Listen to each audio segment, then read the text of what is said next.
The lock clicked at 9:03 in the morning. Not a lock on a safe, not a lock on a filing cabinet.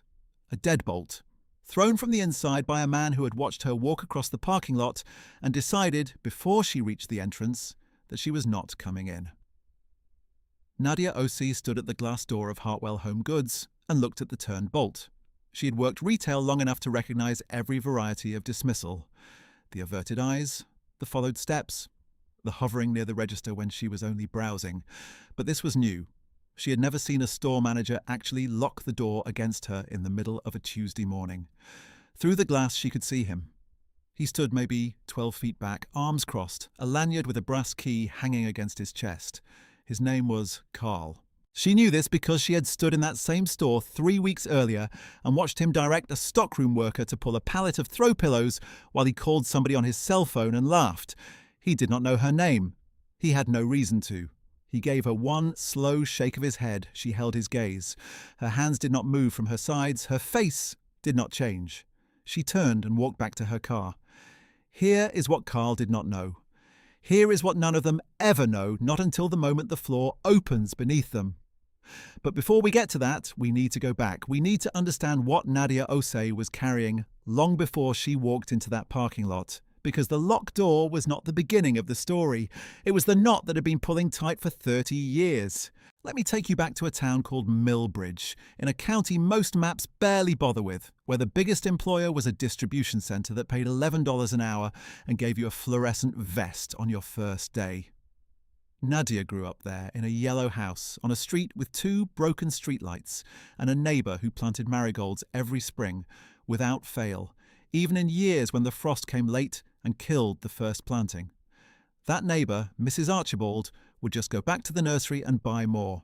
She was that kind of woman. Nadia watched her every spring and understood, at an age too young to fully articulate it, that there was something worth emulating in a person who replanted without complaint. Nadia's mother, Celestine, kept that yellow house immaculate. Every window washed, every threshold swept. On Sunday mornings, the smell of brown rice and black-eyed peas moved through every room from the time the sun came over the neighbour's roofline until well past noon. Celestine had learned the recipe from her own mother, who had learned it from hers, and somewhere back along that chain, a woman had made it with a clay pot over an open fire, and the line was unbroken. Celestine worked nights at the county hospital, pushing a housekeeping cart through corridors that smelled of antiseptic and old fear. She wore a pale blue smock. She wore thick-soled shoes that had been resoled once at a cobbler on Vetch Street who charged $40 and did work that lasted 3 more years. She wore a small gold cross at her throat that she had received from her own mother on her 16th birthday. She never took it off. On the night Celestine worked, Nadia's grandmother, Estelle, came and stayed. Estelle was a small woman with large hands and a habit of sitting at the kitchen table after dinner with a cup of ginger tea and a legal pad, writing. Not writing letters, writing lists, column after column of what she called her accounts. What was owed? What had been paid? What was pending? Nadia asked her once what she meant by that. Estelle set her pen down. She looked at her granddaughter with the particular patience of a woman who has survived many seasons and lost count of none of them. She said, "Everything worth having was first somebody's bet. You study the terms before you make one." Nadia was 10 years old. She did not fully understand it then. She would spend the next 2 decades learning what it meant at every job, in every room where someone looked at her and then looked through her. She was not a prodigy in the Hollywood sense. There was no scene where a teacher gasped at her test score. No scholarship arrived by certified mail on a Tuesday afternoon while inspirational music played. What there was instead was a girl who read the way other children breathed. Paperbacks from the library's sale shelf, 25 cents each. Business textbooks abandoned by community college students who had bought them for a course and never opened them. Trade journals Celestine brought home from the hospital waiting rooms, already months out of date, creased at the corners from other hands. Annual reports that Estelle pulled from the recycling bin outside the Savings and Loan on Porter Avenue, which was a thing Estelle had been doing for years, on the theory that if the men in suits threw a document away, it was probably worth reading. Nadia read them all. She read the footnotes, she read the auditor's notes, she read the tables at the back that nobody ever looked at. and she made her own tables in the margins with a mechanical pencil. By the time she was 15, she had read 4 complete annual reports end to end and understood roughly half of each. By 18, she understood most of them. By 23, she understood all of it, including the parts that were meant to obscure rather than reveal. No degree, no internship, no mentor with a corner office and a business card that opened doors. One library card and the kind of hunger that never entirely leaves a person, no matter how much they eventually earn. She got her first real retail job at 20 at a housewares outlet in Millbridge called Broadside Home. Stockwork first, pulling pallets from the back and building floor displays before the store opened at 9. She was precise and fast and did not need to be told twice how to set a display, which the floor manager, a tired man named Kowalski, noticed within the first week. By month 3, she was on the floor doing sales. By month 8, she was shift lead, opening the store 3 mornings a week and handling the till reconciliation without anyone checking her work. She moved up not by being loudest, but by being the person who knew on any given day exactly which vendor terms were favourable, exactly which markdowns would trigger reorder points, exactly which floor arrangement held traffic longest. She tracked this information in composition notebooks, 1 per quarter, kept in a canvas tote bag that had come from the library book sale for $1. The notebooks had plain black covers and were held shut with rubber bands. She labelled them only on the first inside page: store name, quarter, year. From the outside, they looked like nothing. Estelle had given her the first one. She had pressed it into Nadia's hands on the morning of that first shift at Broadside Home, and she had said only, "Write down what you see. The world throws away what it can't measure." Nadia was still writing in those notebooks 12 years later when she arrived at Hartwell. Estelle died the spring after giving her that first notebook. A Tuesday morning, quietly, in the yellow house on the 2 broken streetlight street. A neighbour found her at her kitchen table with the legal pad in front of her, the ginger tea gone cold. Nadia drove home from Millbridge after the call and sat in the kitchen for a long time. She did not open the legal pad. She did not feel it was hers to open. What she did was put on the gold cross she found on the nightstand, the one Celestine wore at the hospital, the one Celestine had inherited from Estelle, the one that had travelled hand to throat to hand across generations of women who pushed carts and swept floors and kept their own accounts. She didn't take it off. She was still wearing it the morning Carl turned the deadbolt against her. She sat in her car for 4 minutes. She was not crying. She was not shaking. She was not gripping the wheel or staring through the windshield with the particular hollowness that public humiliation leaves in its wake. She was doing what Estelle had taught her to do, which was to write down what she saw and to write it precisely, because imprecision is how things get lost, and she did not intend for this to be lost. She took out her phone and noted the time, 9:03. She noted the manager's name, Carl, because it was on the schedule board she had glimpsed through the glass on her previous visit 3 weeks earlier. She noted a precise physical description of what had happened. Manager observed approach through exterior glass door. Relocated from rear floor position to entry position. Applied deadbolt manually. Indicated denial of entry through single deliberate head gesture. Maintained eye contact throughout. She was not documenting it out of rage. She was documenting it because she had learned over 30 years that the world only keeps what it can measure, and she intended this to be measured. Then she started the car. She had a meeting to drive to. Here is what Carl did not know. 3 days earlier, Nadia Osei had been appointed District Head of Retail Operations for the Hartwell Home Goods chain's Eastern Territory, 17 stores across 4 states. 112 employees, full-time and part-time combined. An operating budget of $4.3 million for the calendar year. She had been hired by the regional vice president, a woman named Joanna Fisk, after 6 weeks of formal interviews and a final presentation that Nadia had delivered from a composition notebook and a single printed spreadsheet in the same second-hand blazer she wore to every professional meeting, because she had long ago decided that the content of what she said would carry more weight than the label at the collar. She had not yet received her credentials badge. She had not yet been introduced to any of the 17 stores. She had arrived at the Hartwell on Greylock Road that morning because it was on her way to the central office, and she had wanted to observe the floor before she was formally known to the staff. That was how she had always worked, at Broadside Home, at the 2 chains she had worked for after that. Walk the store first with nobody knowing who you are. See it the way a customer sees it. See what the staff does when they think no one is watching. Then walk it again as someone who has authority and observe the difference. Carl had made that second walk unnecessary. She reached the central office at 9:31. Joanna Fisk's assistant, a young woman named Petra, who wore her hair pinned back with the focused efficiency of someone who had been managing someone else's calendar since before she was fully grown, met Nadia at the elevator and walked her to the third-floor conference room where 3 regional managers were already seated. Coffee had been set out. The 3 men, Warren, Dennis, and a younger one named Rashid, who had been with the company only 4 years and had the slightly watchful look of someone still proving himself, stood when Nadia came in. She thanked them for their time. She set her tote bag on the table. She took out the composition notebook and the single printed spreadsheet and opened both and did not say anything else for a moment. Then she began. By 10 o'clock, she had outlined a floor traffic analysis for 2 underperforming stores in the territory, building it from the quarterly data she had requested before accepting the position and cross-referencing it against vendor markdown schedules she had pulled from the public filings. By 10:45, she had walked the 3 managers through a vendor renegotiation she was proposing for Q2, a restructuring of payment terms with 2 suppliers that would reduce shrink costs by roughly 11% without requiring any price changes on the floor. She had the numbers. She had the comparables from 3 other retail districts that had run similar negotiations.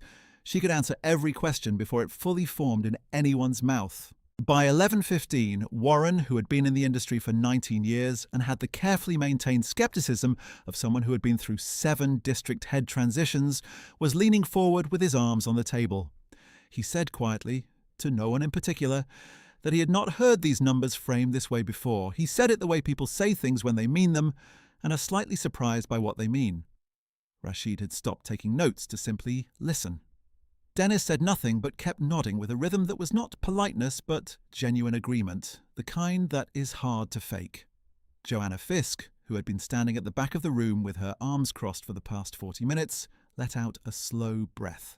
It was the breath of a person who had hired someone and was now watching that hire perform beyond even what the hiring had promised.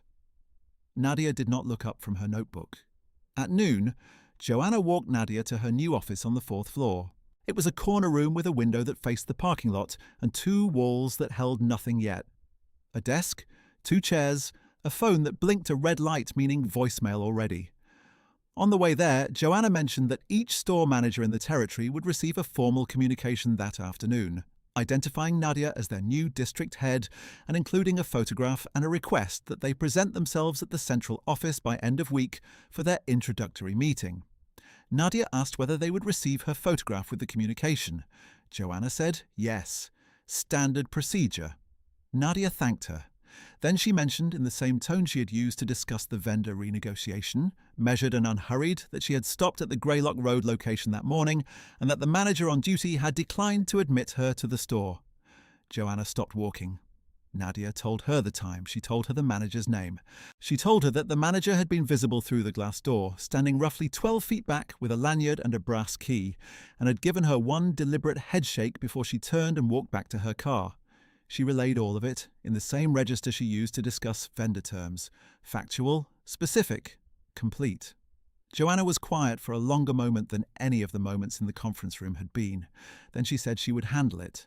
Nadia said she had no doubt about that. She said it the way Estelle might have said it, which was without heat, without irony, as a simple statement of observed fact. She was not asking for anything. She was closing the item in the account ledger. Paid. The formal communication went out at 1:47 that afternoon. By 2:15, Joanna had placed a call to the Greylock Road store directly. Carl answered on the second ring. The conversation lasted 9 minutes. Nadia was not present for it and did not ask for a summary. What she knew was what she had always known, since the days of reading annual reports at the kitchen table in Millbridge, that the form justice takes, when it finally comes, is usually quiet. Not theatrical, not cathartic in the way certain stories promise, just structural. A door that swings the other way without requiring anyone to raise their voice about it. At 2:30, Nadia ate lunch at her desk. She had brought food from home, the same brown rice and black-eyed peas that had filled the yellow house on Sunday mornings. The smell of it in the bare corner office made her close her eyes for a moment. Just a moment. She opened them. She had work to do. The Hartwell Eastern Territory she had inherited was not in crisis, but it was not thriving. It was the kind of district that had been managed with competence, but without imagination. The way a car can be kept running without ever being tuned. The stores were clean. The numbers were acceptable. Nothing was obviously broken. But the inventory turn was slow on seasonal merchandise in 3 locations. The Greylock Road store was over-ordering from a supplier whose terms were 30 days worse than a comparable alternative. The Clearwater Boulevard location had a floor layout that funneled traffic toward the rear of the store and away from the high-margin end cap displays near the entrance. None of this was catastrophic. All of it was money being left on the table every quarter by a district that had been run for years by people who knew how to maintain but not how to build. Nadia had recognized all of it in the quarterly data before she accepted the job. She had seen it before across 3 chains in 12 years, always starting at the floor level, always working the numbers herself before presenting them to anyone above her. She did not arrive with theories, she arrived with questions, and she found her answers by walking. She spent her first 2 weeks conducting unannounced visits to every store in the territory. She drove herself. She wore the same clothes she wore any other day, nothing that announced authority. She walked the floors at opening and again in the mid-afternoon, when the patterns of the day were clear and the staff had settled into their normal habits. She talked to stock clerks who knew exactly where the traffic slowed and why. She talked to cashiers who had spent years watching which products people picked up and put down and which ones they carried straight to the register without pausing. She asked every person she spoke to the same 2 questions. What slows you down and what do you need that you are not getting? She wrote every answer in the composition notebooks, 1 per store, and when she got home in the evenings she transferred the information to a master document and began building the picture that the numbers alone could not show. On the 3rd day she visited the store on Clearwater Boulevard, which was running at 21% below its quarterly target, and had been for 6 consecutive quarters.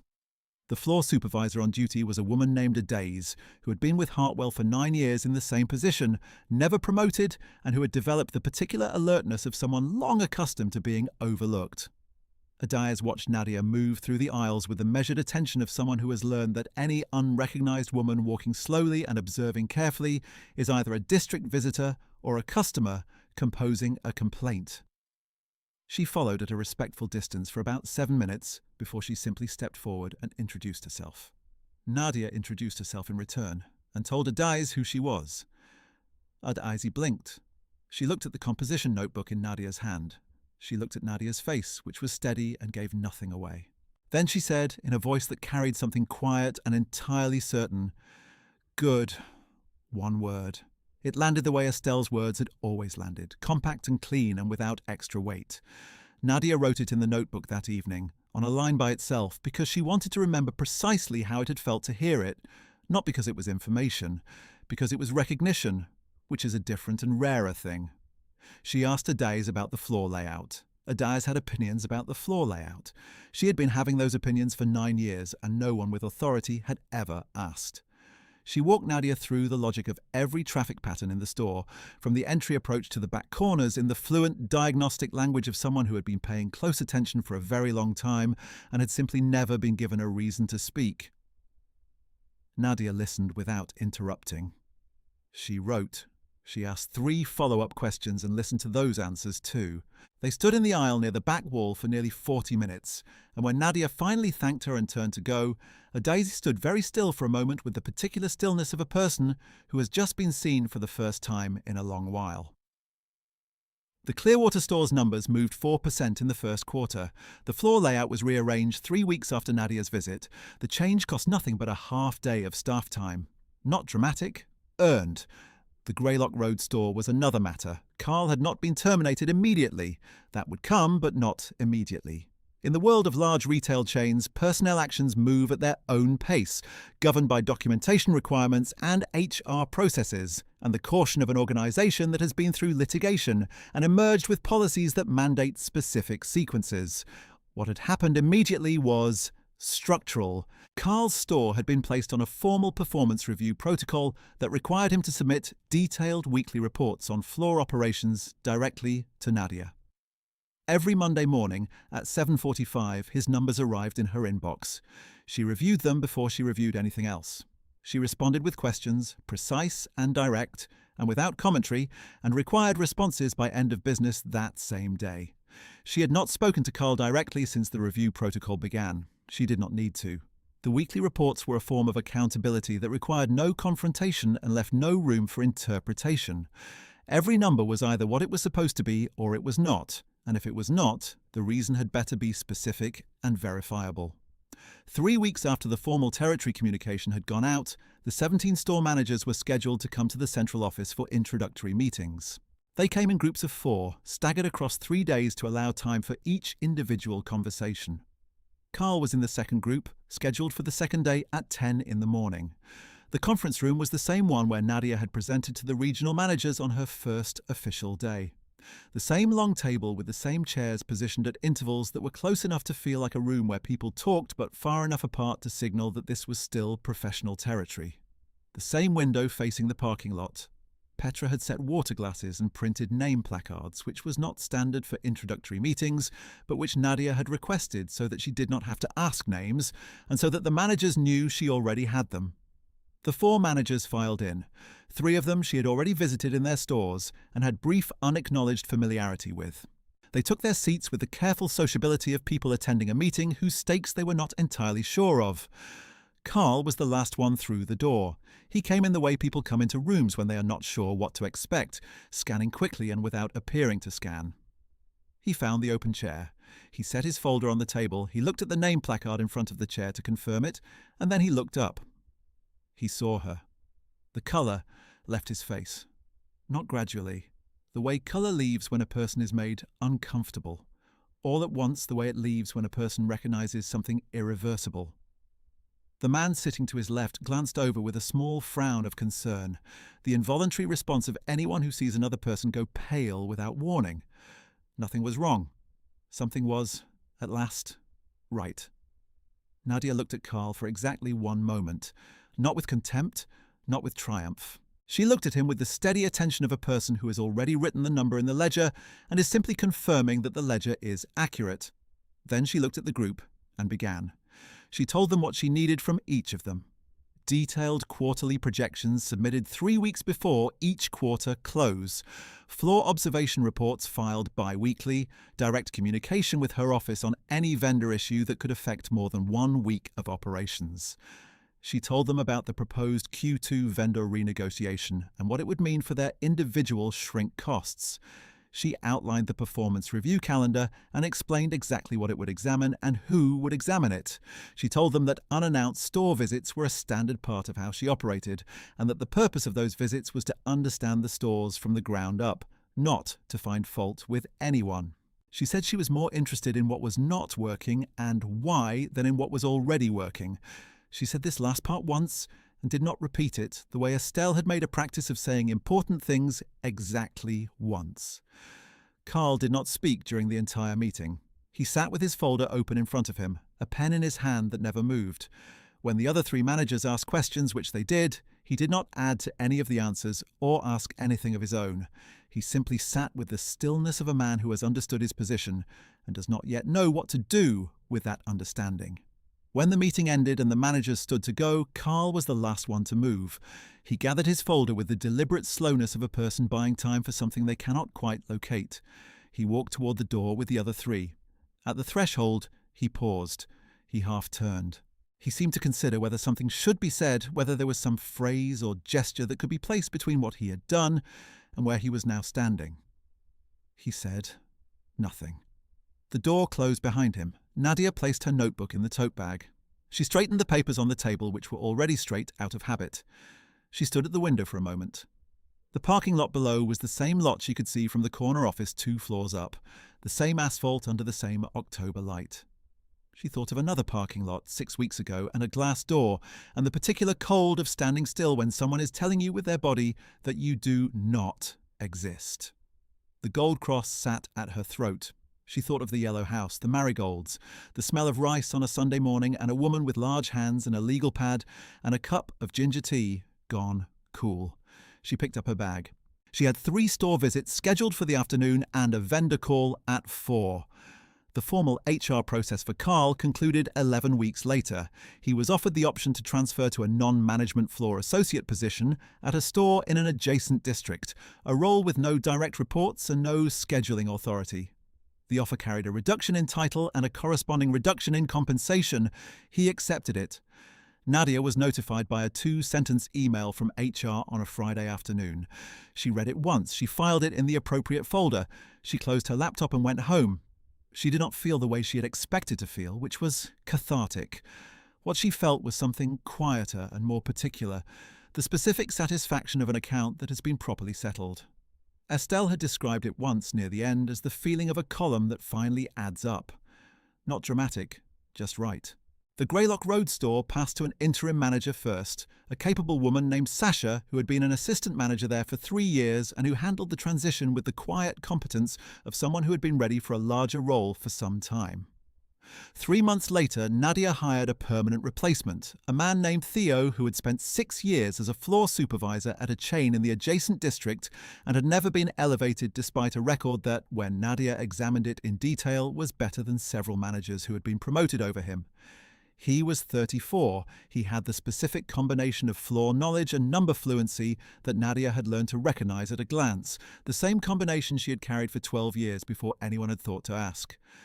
His first week in the role, he called Nadia 3 times. Each call lasted between 15 and 30 minutes because she had answers for everything he was asking, and he had the good sense to ask more when the answers opened new questions. By the end of his first quarter, the Greylock Road store's numbers had moved 5 percentage points. He called to report it in the tone of a person who expected the improvement to be noticed because he had earned it, not because he wanted credit. Nadia wrote the number in the notebook. She noted his name beside it. She would need that name later. The Clearwater store's Adaz was promoted to assistant manager at the start of Q3. She received the news by email on a Wednesday morning and called Nadia not to thank her, but to ask in the direct professional manner she apparently applied to everything exactly what the new role would require of her in the first 90 days and what Nadia expected in terms of floor management versus administrative responsibility. Nadia told her exactly. The call lasted 12 minutes and covered budget authority, staff scheduling, vendor communication protocols, and 3 specific operational questions Adaz had been holding since her first year at the store. Near the end of the call, Adaz said she had one more question. She asked why Nadia had come to her store that first day without identifying herself. Nadia said she always looked at a thing before she let the thing know she was looking. She said you could not see a store clearly once the store knew you were watching. What you saw then was the store performing for you, which was useful but not the same as truth. Adaz was quiet for a moment. Then she said it sounded like something her own grandmother used to say. Nadia said that was where she had learned it. Neither of them said anything for a moment. The line held the quiet the way the kitchen in the yellow house had held the quiet in the early mornings before anyone else woke up. Then Adaz said she needed to get back to the floor.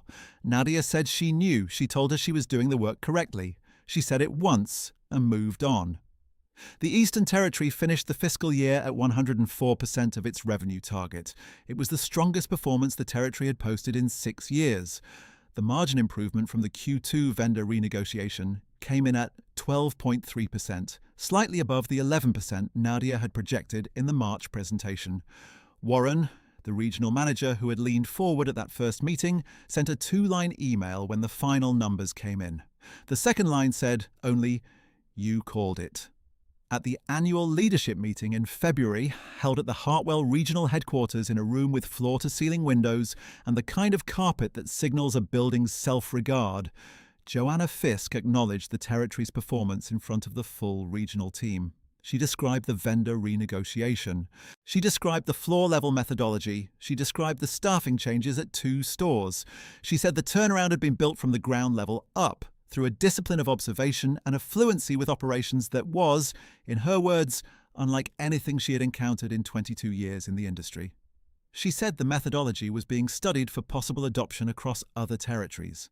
She said Nadia's name clearly and twice, which in that room, before that audience, was the specific and precise form that recognition took. Nadia sat at the table with a composition notebook open in front of her and accepted the acknowledgement without standing.